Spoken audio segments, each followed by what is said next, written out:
Hey, everybody, welcome back to the Rooted in Resilience podcast. I'm Sarah, and this is my sister, Ashley. And today we're actually sharing a very old interview of ours that we kind of forgot about for a long time. It was left on Ashley's laptop. This is an interview with Dr. Ray Peat from 2021. 2021, so over 3 years ago now. Wow. And so a lot of what we discussed were, at the time, it was questions we might have had. It was information we were trying to learn for ourselves. And so it feels like we've come a very long way since this interview.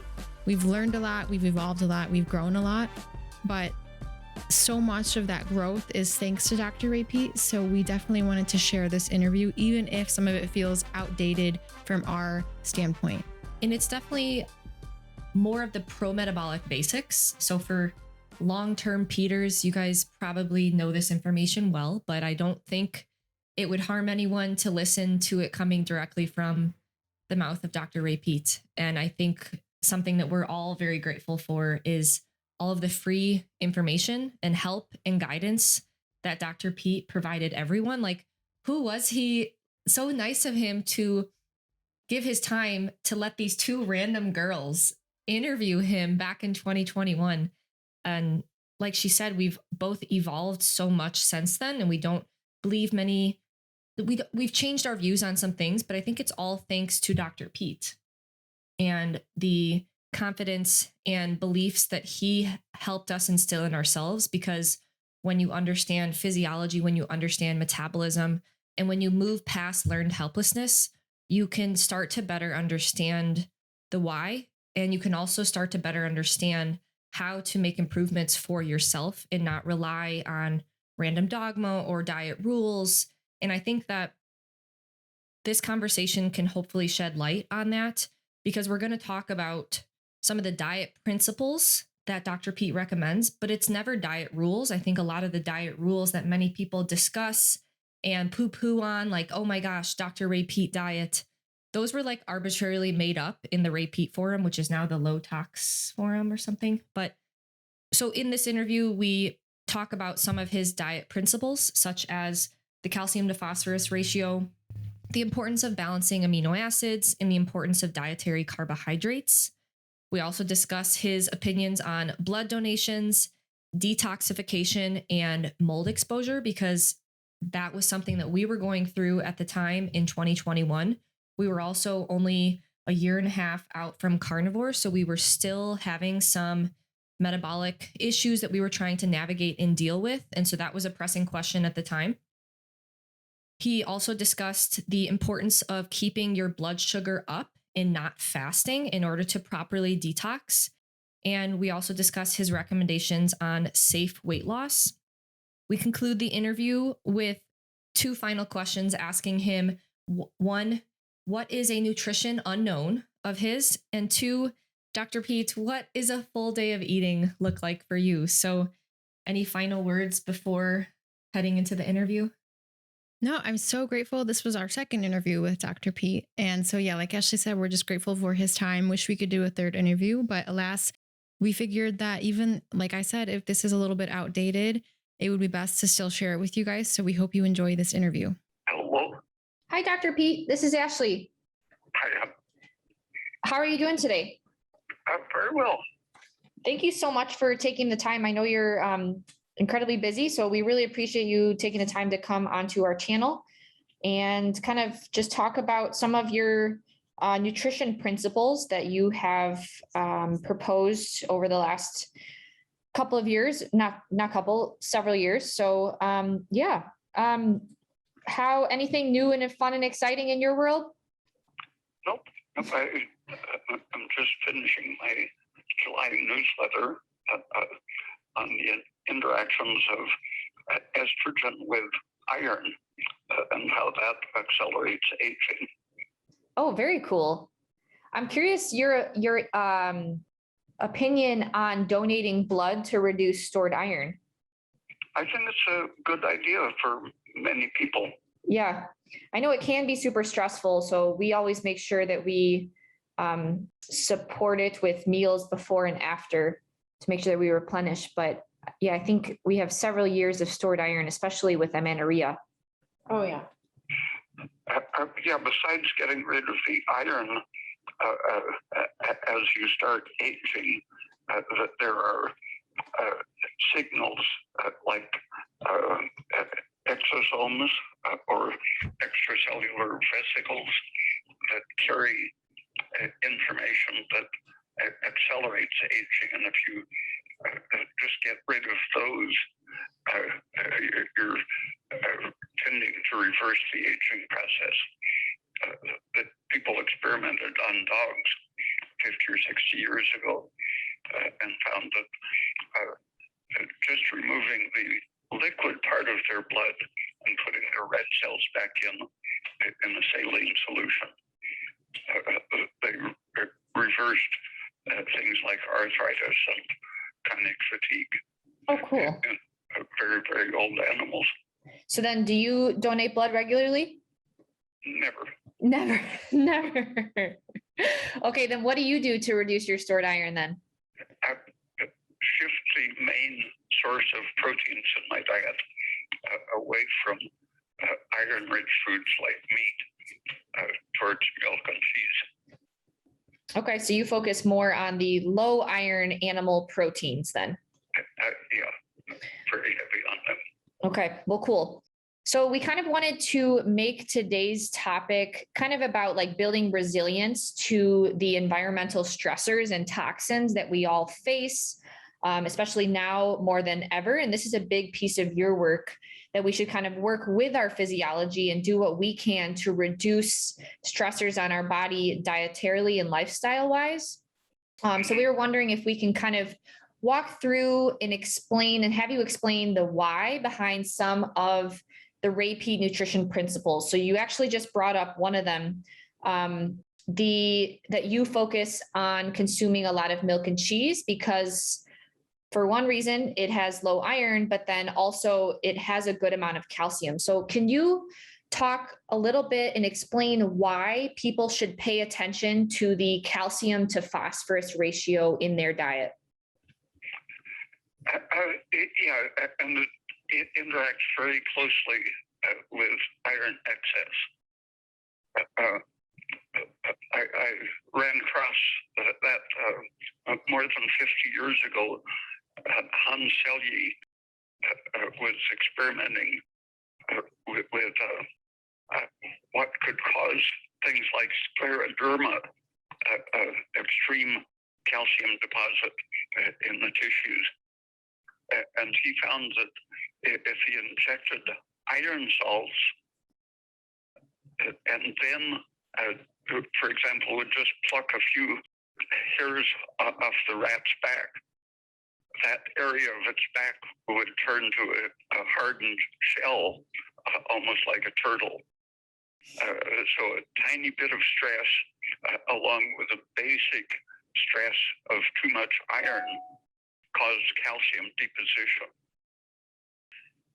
And about 20 years later, almost 30 years later, studies in trying to understand a paralytic Parkinson's disease-like condition that developed in a whole chain of islands south of Japan, through Guam and that whole chain of islands, that people were subject to these extreme paralytic degenerative diseases. And the only thing they had in common was an extreme calcium deficiency in their soil.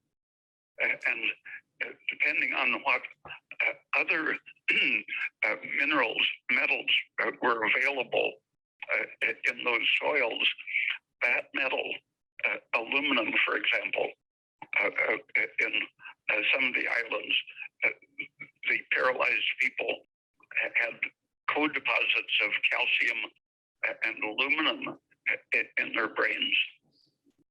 And those two experiments, Selye's and the observation of the naturally occurring paralysis, I think explains why iron in particular, but also aluminum, lead, other heavy metals, why those co-deposit with calcium in the tissues, for example, the arteries as well as the brain and the kidneys.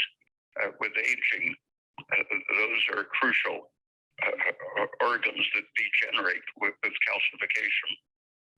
And how it works apparently is that when you're low in calcium intake, your parathyroid hormone is activated, and it prevents cramping and other problems by taking calcium out of your bones and putting it into circulation. So if you're chronically low in calcium, you're chronically having an excess of parathyroid hormone.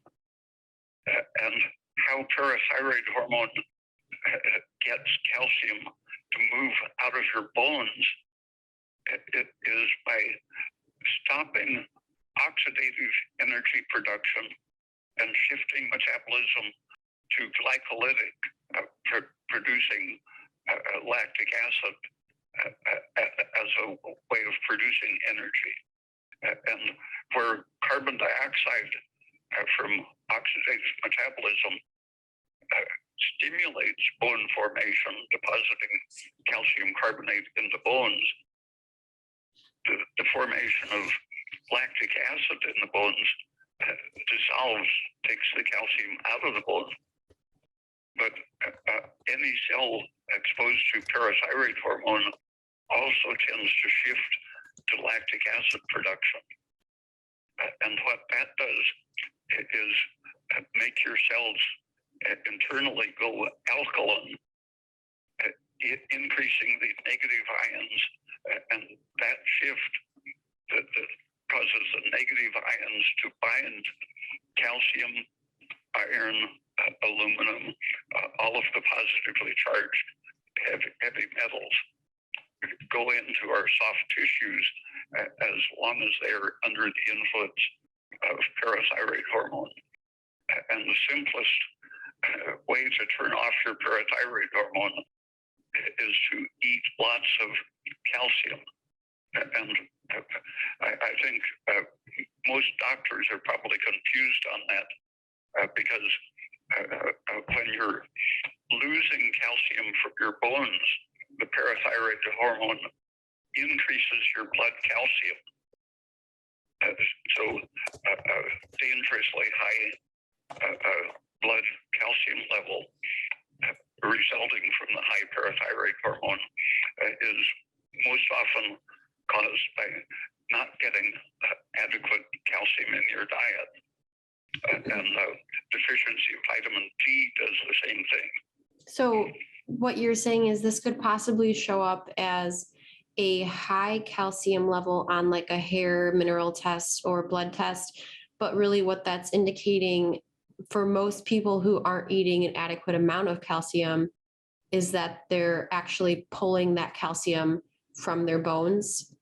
Yeah, but in the case of the hair, high calcium usually just means you have hard water where you wash your hair. Oh, interesting. That's good to know. So then what would you say the best test to take to determine whether or not you are consuming enough calcium in your diet? Since your body tightly regulates the amount of calcium in your blood, is there a way to know? Or is that more of like a thyroid test function? Yeah.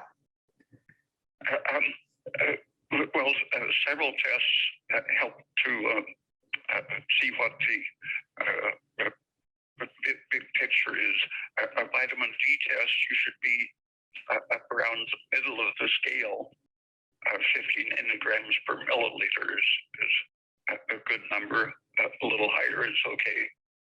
If you work outdoors in bright sunlight all day, you might have 3 times that much vitamin D in your blood, but that's perfectly safe. It's helping to hold down the parathyroid hormone and so keep calcium out of your blood vessels and kidneys and brain. So correct me if I'm wrong here, I'm going to try to summarize kind of your take on calcium. So it's a lack of calcium, not a high calcium intake, that leads to calcification. And when we do not consume calcium in our diet, our parathyroid hormone is activated, which then pulls calcium from other sources in our body, such as our bone, because our body has to keep the calcium level tightly regulated in our bone, or in our blood, or else we would die. And so it's important to make sure that you are consuming a sufficient amount of calcium. And if the parathyroid hormone is elevated, we do not experience the benefits of full oxidative metabolism. We instead go down the glycolytic pathway. And so when we do have oxidative metabolism, we can get that carbon dioxide production. There's 50% more carbon dioxide production when we are oxidizing glucose fully. But when we have that parathyroid hormone activated, it interferes with this, and it could activate the glycolytic pathway and lead to more lactic acid formation. Is that correct? Yep. A sidelight to that is that lactic acid promotes inflammation everywhere. Carbon dioxide, it inhibits inflammation everywhere. And inflammation, the basic angiotensin system, increasing blood pressure and inflammation, activates our parathyroid hormone. Okay. So inflammation, along with calcium deficiency, is involved. So you often talk about like the calcium to phosphorus ratio. Do you think that it's more important to just simply increase your calcium with sources such as milk and cheese, or do you also think it's important to reduce your phosphorus intake as well? So phosphorus is going to be higher in like meat, grains, beans, and you talk a lot about how high phosphorus foods have really infiltrated our food system recently. Do you think that the ratio is important, or that we should just try to reduce our phosphorus consumption? As an example, for someone who likes to consume meat, such as myself, and I do think that there are nutrition benefits to it, is it okay if I continue with a relatively high meat diet and then just make sure that I'm consuming adequate calcium? Yeah, it's the ratio that's important, though. So most people have trouble keeping their calcium high enough if they're eating a lot of meat every day. So why is that ratio important? What is the problem with having too much phosphorus? Because phosphate is a major stimulus to the parathyroid hormone, and indirectly it increases inflammation as well as calcification of blood vessels. So by way of increasing parathyroid hormone. So what could possibly be going on if somebody's blood work or hair test shows low phosphorus despite eating a pretty good amount of meat? And this could be where, maybe their calcium levels are high too, but their phosphorus shows up as low.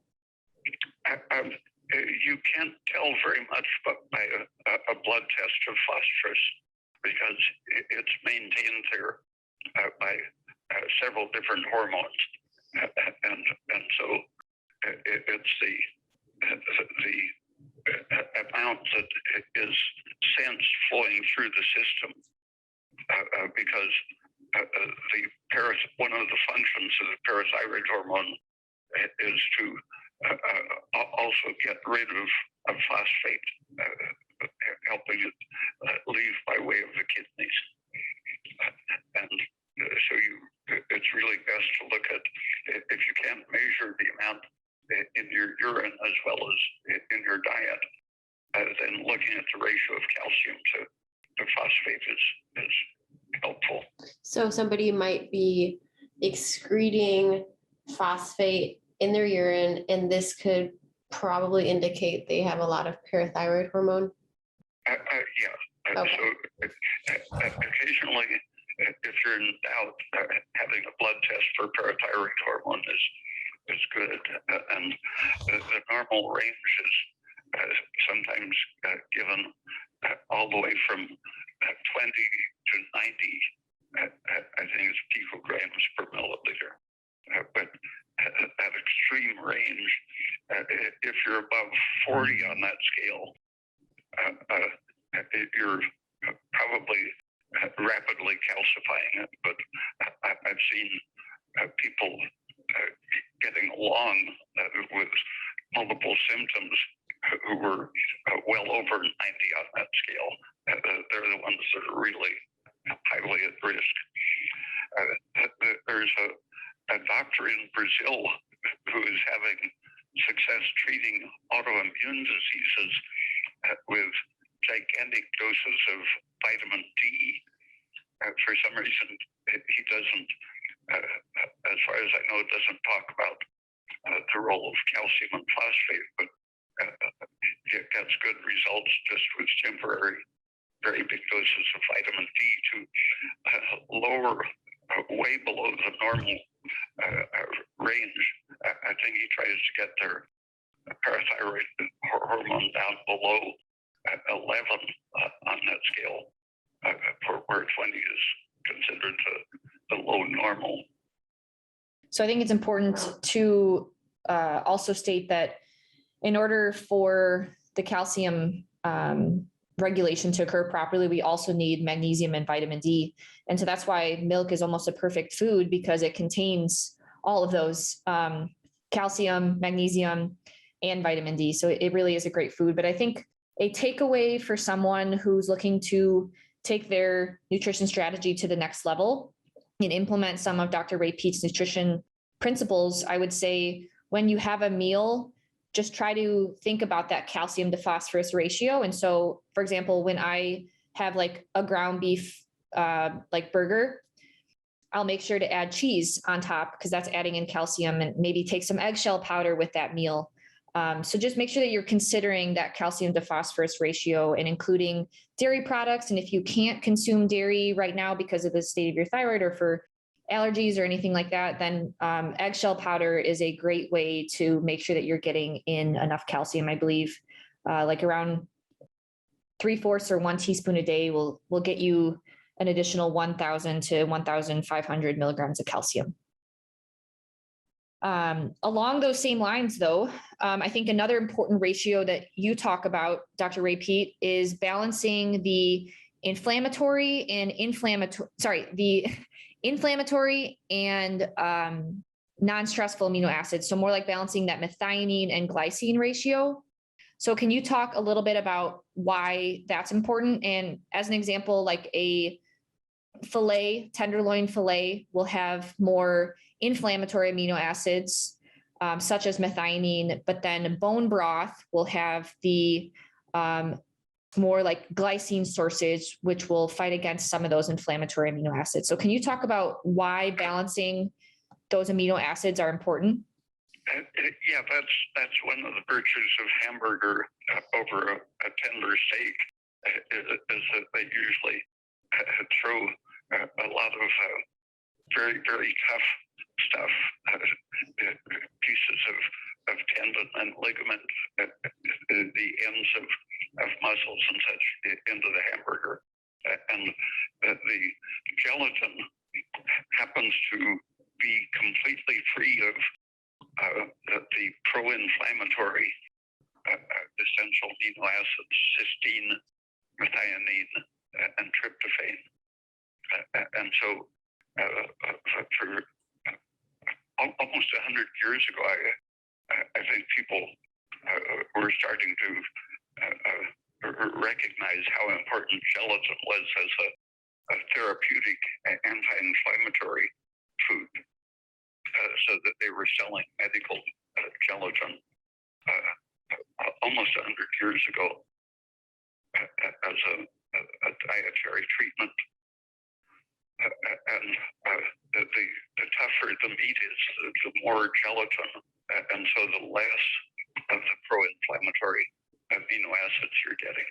And once you have achieved your full body size and are not growing in size anymore, then you need a small amount of all of the essential amino acids to maintain and repair the muscle and other tissues as they are used and turn over their components. But and a little bit is used for shedding skin and the lining of your intestine and growing hair and nails. The essential amino acids are required all the way through lifespan, but at a very, very much lower level than during growth. And so many years ago, I heard about old people who were seeming to get along fine on a diet of Jello and crackers or Jello and toast, with their only significant protein being gelatin. Their requirements for the essential amino acids were so extremely low that even bread was providing enough for them to get by for years. So you would say that in addition to consuming more calcium sources as you age, making sure that you kind of start shifting a lot of your protein into more of the anti-inflammatory amino acid sources, such as like bone broth or making gummies using gelatin or things like that. And so I think a takeaway point for someone would be, if you are going to consume like the filet, tenderloin, sirloin, things like that, just make sure that you're balancing that meal with a gelatin source. So that's why whenever I have kind of more pro-inflammatory amino acids, I just like to make sure I'm always including like a cup of bone broth or tendons or having some gummies on the side as well. And I like your point that like, as you start to age, kind of start shifting your amino acid profile more towards these anti-inflammatory amino acids. And isn't it true? So I think a lot of the like vegan arguments point to all these studies showing how methionine and other pro-inflammatory amino acids like impair longevity and cause health issues. But isn't there evidence showing that like when that methionine is balanced by like glycine sources or these anti-inflammatory amino acids, they see the same improvement with methionine restriction? Well, the extreme experiments almost eliminating methionine. In animal experiments, they got a 40% extension of lifespan.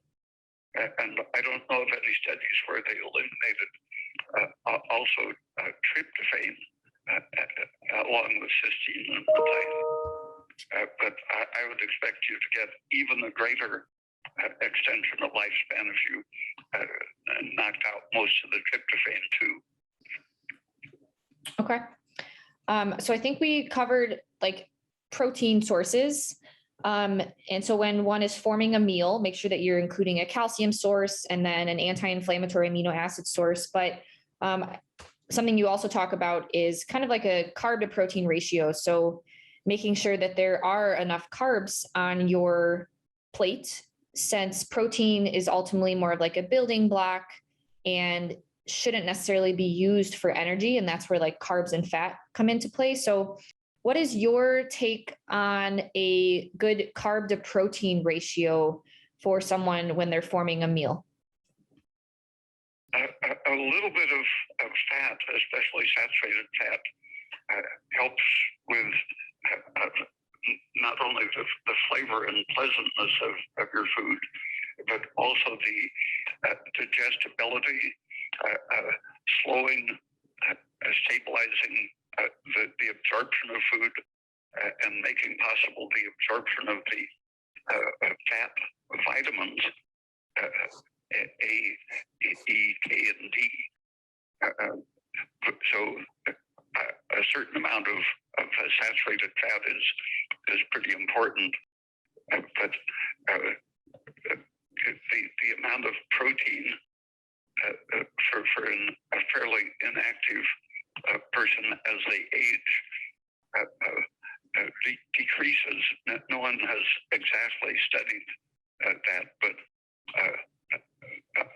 you don't want to go too low. But as long as you're getting a certain amount of gelatin as your main protein and a little bit of the essential amino acids, then your total protein can be pretty small. So if you say you're getting 15 or 20% fat of your calories, that doesn't hurt to have somewhat more, but you might need only 15 or 20% of your calories as protein, and so it's okay to have all the rest of your calories as carbohydrate.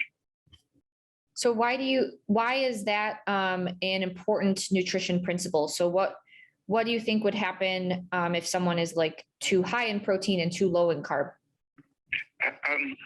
Broda Barnes, the thyroid doctor, experimented on himself with different diets, and he knew how much thyroid supplement he needed for good functioning and avoidance of symptoms.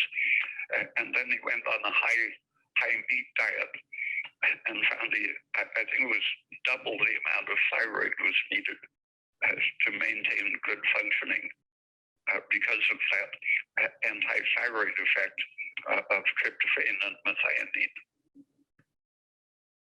Okay.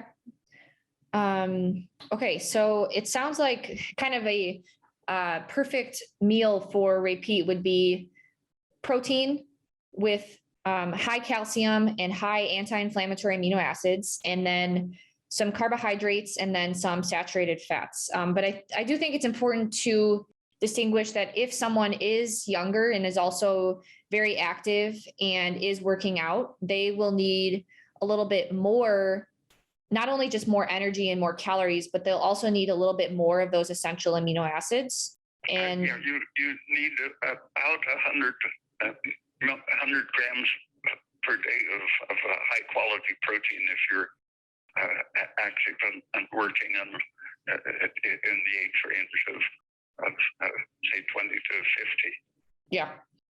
Okay. Well, cool. So now if we can break down into some of the types of carbs that you prefer. So there's been, there's higher fructose sources. So like sucrose sources, such as like sugar, honey, and a lot of fruit. And then more of like the starchier carbs, such as like potatoes, rice, sourdough, and things like that. There's been a lot of talk in the repeat or bioenergetic community about kind of like meal density to keep your blood sugars stable longer, rather than, so kind of just giving yourself a little bit more dense carbohydrates to make yourself last a little bit longer. What is your opinion on how one can experiment with balancing their sucrose sources? So again, that's kind of more the sugar, honey, and fruits with more of the starch components. How can one start to experiment? What do you think is a good balance of those? If a person has no symptoms and good digestion, they don't have to distinguish very carefully about the type of cereal, vegetable, fruit. But if you have any symptoms to speak of, then you should think about the toxins that come with the carbohydrate from cereals, vegetables, and fruits. And plants put their worst toxins, their deadliest things, into their seeds, because that's their guarantee of surviving as a species, is to not have their seeds eaten and digested. So they put in things that block digestion of their seeds by animals, and also things that reduce the animal's functionality. lowering their thyroid, for example, is one of their tricks. So they put in thyroid suppressing chemicals, and their leaves are the plant's basic source of energy for survival. And so they put the next worst toxins into their leaves. And in the case of their roots and tubers, they don't have to worry about grazers and hordes of locusts and so on eating their leaves, but they have to worry about bacteria and fungus and worms. And so they put a special type of defensive chemical into the roots. Carrots, for example, have very powerful antibiotics that suppress fungus and bacteria, but that happen to be very harmless for people generally. And so among the plant foods, the roots and tubers are the least likely to be seriously toxic without any special treatment. The potato family, including tomatoes, peppers, and eggplants, happens to be allergenic for a lot of people. So that's really the main thing to watch out for. There are tribes and cultures that live almost all year on a pure potato diet, thriving on it, showing that it's almost the perfect balanced food. For 1 week of the year, they have big pork feasts, but they demonstrate the extremely good nutritional balance of potatoes, including things that are the equivalent of the essential amino acids, although in a form that is overlooked because it lacks nitrogen. The keto acids, they're called the equivalents of all of our essential amino acids, are present in potatoes in a hidden form. So you're kind of saying that the types of carbs that will make someone feel good and one should include really depend on their current gut health and how well they can digest certain foods, where like fruits, honey, more sucrose sources, those can be easier to digest for some people, whereas some of these other foods may be a little bit harder to digest given your current state of your gut health. But working on your metabolism and working on your thyroid and increasing your body temperature will ultimately improve your body's ability to be able to digest these foods. Is that correct? Yeah, and in the southern states of the U.S. And parts of Europe, pellagra used to be a very terrible disease among poor people who had a corn-based diet because corn has a very high level of leucine and is very deficient in other essential amino acids. And those cultures, the U.S. and Southern Europe, that adopted corn as a major grain, failed to adopt the traditional method of processing corn that the Central Americans had developed over thousands of years. And similar grain treatments were developed in Asia historically. So before plain white rice became a delicacy for rich people, the common people were eating grains, wheat, rice included. They were processed in the same way that the Central Americans processed their corn, turning it into what what we know as tamales, tortillas, and masa harina. It's called nixtamalized corn, and they simply pre-cook it in a solution of alkali, either lye or lime, calcium hydroxide, at a high pH. You get chemical changes that balance the amino acids and turn the potentially toxic tryptophan into the nutritional niacin, so that pellagra was never a problem historically in the cultures that processed their cereals in the right way. So I consider all of the unprocessed grain foods to be dangerous modern innovations that if the people don't supplement with very nutritious other foods, that they're in a very dangerous situation. Yeah, so I think that's a great example. Like our ancestors figured out that, hey, some of these foods actually have toxins that don't make us feel good. And so we need to figure out how we can process these foods in a way to reduce these anti-nutrients and other toxins. And I think a lot of people forget that. And a lot of these carbohydrate sources do need to be cooked properly in order for us to be able to absorb the nutrients and not experience the negative side effects of these anti-nutrients. So the way that we cook certain foods is really important.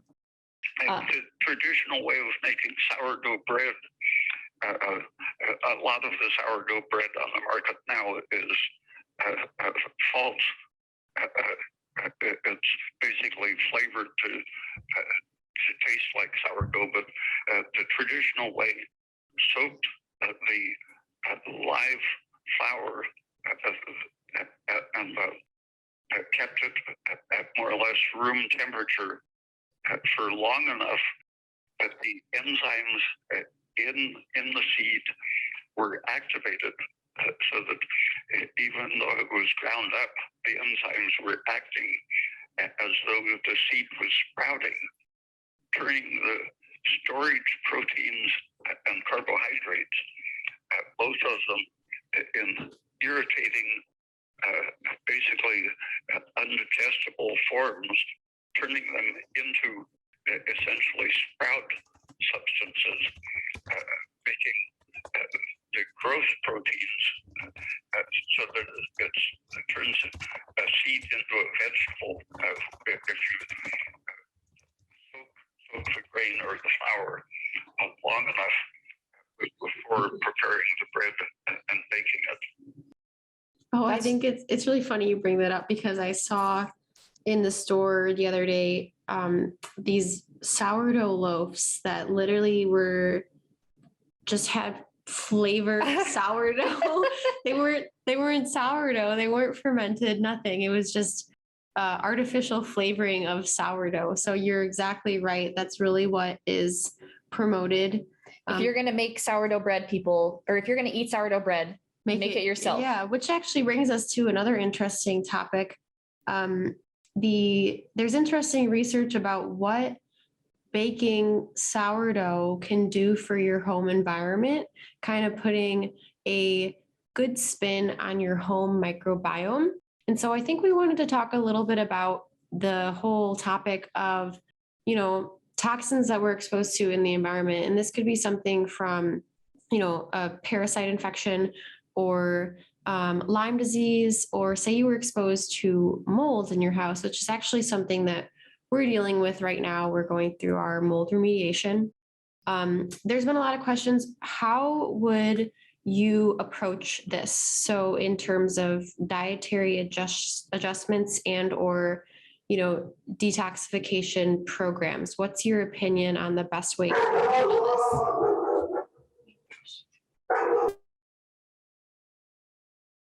Best way? this? Sorry. So what would be would you change your diet at all? And would there be anything that you would focus on to help your body detox from these exposures? Nothing that I don't do constantly, because we're constantly being exposed to atmospheric pollution to some extent. But the idea of special detoxing, the body is set up with enzymes specifically to detoxify not only things that we produce and want to get rid of safely, but also any junk that comes in associated with our food or air or water. Our brain contains a detoxifying system. The main system is in the liver, in which enzymes attach if the liver is well energized and maintained in a functional, adequate thyroid condition. The liver, it has the energy to attach a form of sugar, glucuronic acid, to molecules that otherwise wouldn't be water soluble, and to put other oily things into the bile for secretion through the intestine, and also to attach sulfuric acid to oil soluble things to make them water soluble and leave the body through the urine. And if you de-energize your liver even momentarily, all of the toxins that have been safely held out of danger's way, kept quiet in your fat tissue and your bone tissue in particular. If you're stressed by hunger or other stresses, the falling blood glucose turns on a process that releases metals from your bones and oil-soluble toxins from your fats. And so fasting is the surest way to expose yourself to more intense toxicity. Carbohydrates keeping your blood sugar up, and basic good nutrition that keeps your liver in an optimal condition. That's what detoxifies. It makes your brain and liver have enough energy to totally knock out and excrete any of the toxins that reach it. But the toxins are going to reach it more slowly and gradually if you aren't disturbing your blood sugar and causing them to be released from your fat and bones. So this would be, if one was exposed to these environmental toxins at a high level, this would be the time to really make sure that your metabolism is working well and that you have a high working body temperature. So that way you can be sure that you are supporting your liver and that your liver is primed and ready to detoxify. And so things that detract from that, such as like not being able to keep your blood sugar regulated with foods and carbohydrates, and instead making your body do that by itself and adding more stress, that this would not be the time to do that. What are your thoughts on things like sauna, coffee enemas, or other things that kind of target these trying to detox certain items? Coffee enema accelerates the excretion not only through the intestine, but it's also diuretic. So it accelerates the excretion part of the process. But if you drink the coffee instead, the caffeine is protecting your liver. Heavy coffee drinkers have the best liver health of anyone in the population. The lowest elevation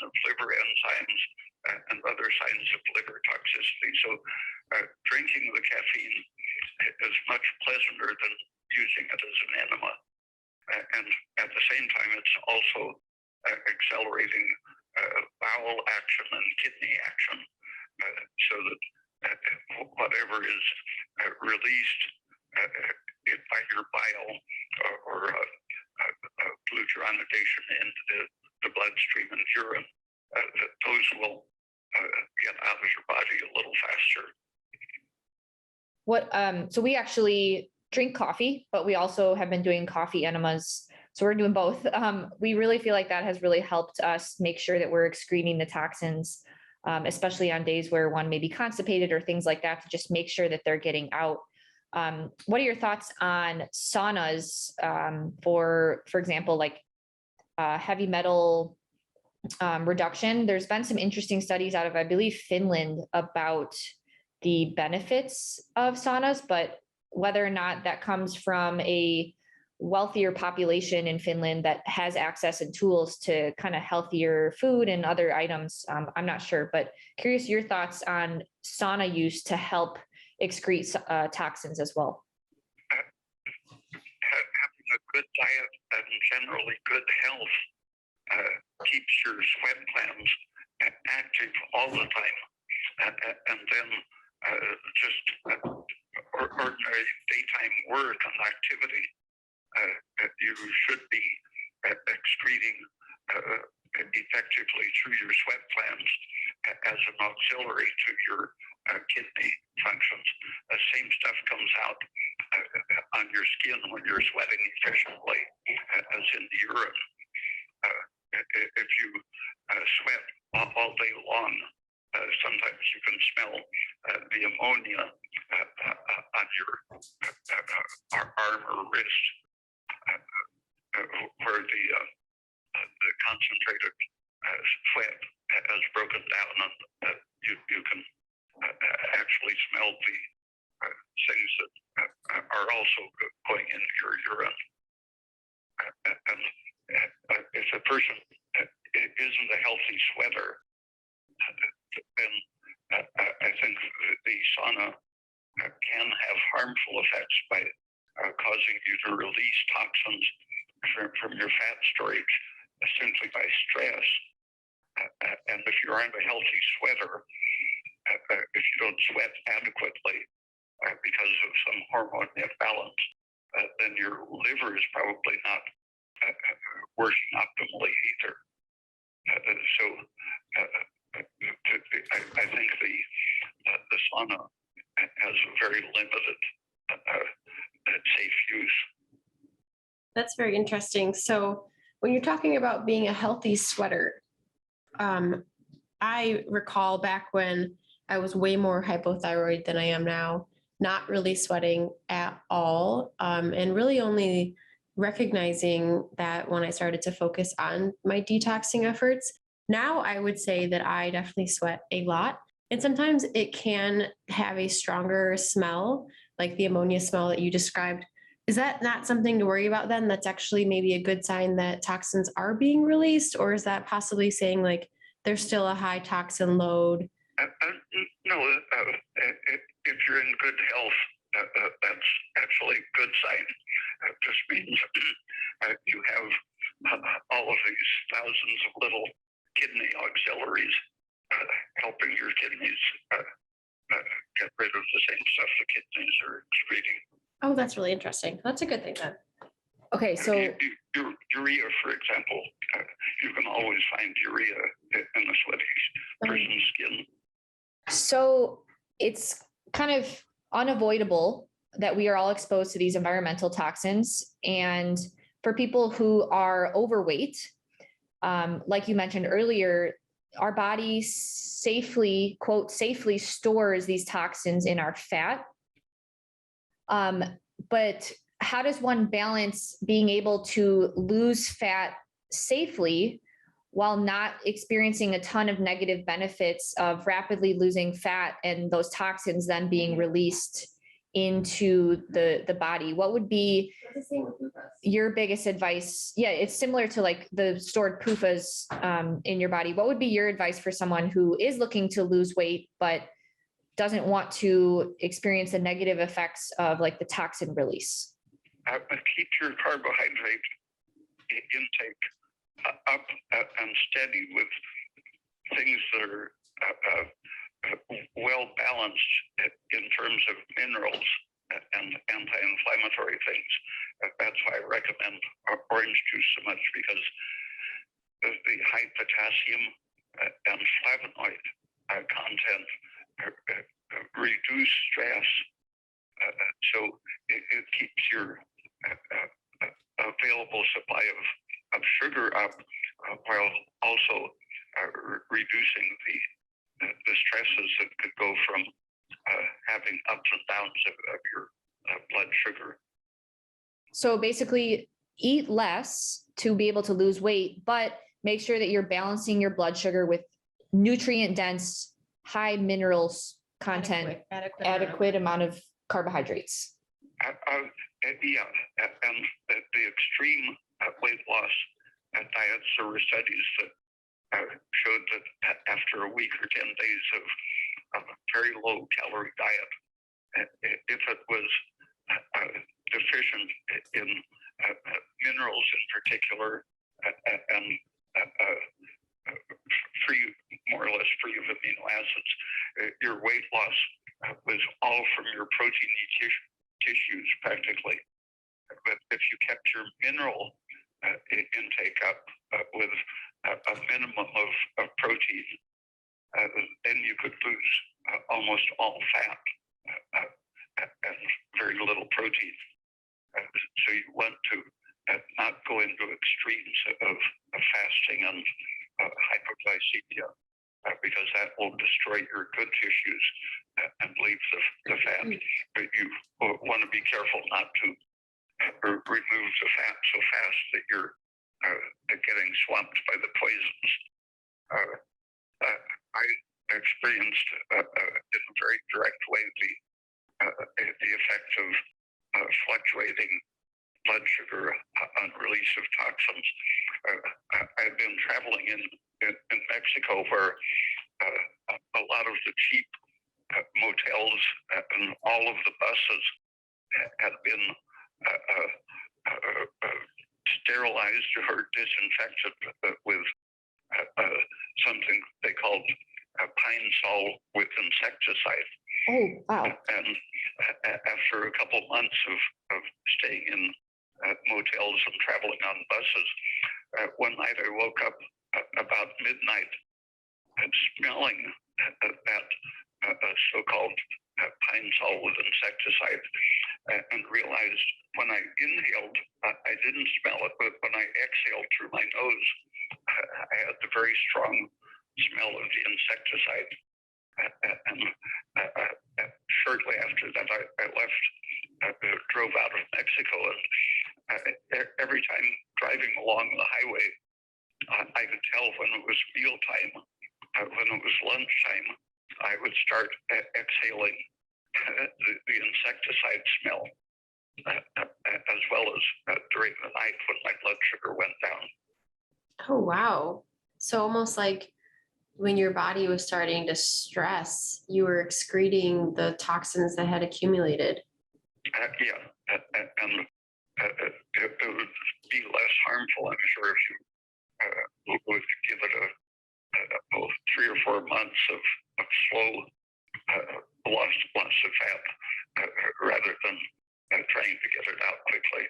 I see. So slow and steady wins the race. I think we've been told that a lot, but it's really easy to want to jump to, the fancy or attractive, like quick fix, but that's obviously not the best option here. So just as to a way to wrap things up, kind of a fun question, or 2 questions. What is your biggest unknown with nutrition? You're so knowledgeable. We kind of want to hear what you might still be researching or trying to figure out yourself. I think I'm going to do my next newsletter on how stress creates the situation of creating exosomes for one thing, the repair modules that one cell sends into the bloodstream to help repair other cells. But how that process resembles and relates to the process of viral replication in our cells. And so how proper maintenance of our own system relates to not being susceptible to viral infection and damage. Oh, that's amazing. That's kind of what we touched on a little bit here. So how can people subscribe to your newsletter? The email address is raypeatsnewsletter@gmail.com. And we'll include that in the description below. So they will just email that email address and ask to be subscribed to the newsletter and then pay a small fee. $28 for 12 issues at bi-monthly intervals, 2 years, 12 issues. That's great. Definitely worth it. We are subscribed. Yeah. And it's always really exciting to get that newsletter. So to wrap up, Dr. Ray Peat, what is a full day of eating for you? Starting with orange juice and coffee with cream and milk. And then after that, it is gone, so that I'm starting to get hungry again. Then eggs and cheese and orange juice. And then another roughly 3 hours later, maybe a more normal sort of meal, maybe a cheese taco with orange juice and milk. And then later in the evening, soup or chicken or steak, some more meaty meal. Well, that sounds amazing. Sign me up for those. I think it's important to think about a lot of the topics that we touched on earlier in this conversation. Dr. Ray Peat is definitely making sure that he's consuming a lot of calcium. He's making sure that he's balancing those inflammatory amino acids with the anti-inflammatory amino acids, and then making sure that you're getting enough with the orange juice. Yeah, mineral-rich carbohydrate sources to balance your blood sugar, but also consuming carbs and proteins together to make sure that we're keeping the blood sugar balanced. So pure meal of eggs or meat is very stressful because it stimulates insulin, which lowers your blood sugar, and it disposes of the amino acids, but at the same time, it's tending to drop your blood sugar to a dangerous level. So it's very important to have some kind of carbohydrate along with your high protein substance. Yeah, that's great. All right. Well, thank you so much, Dr. Ray Peat, for your time today. We really appreciate and always enjoy talking with you. And we really look forward to your next newsletter that you are working on right now. Okay. Thank you. All right. Bye-bye. Bye.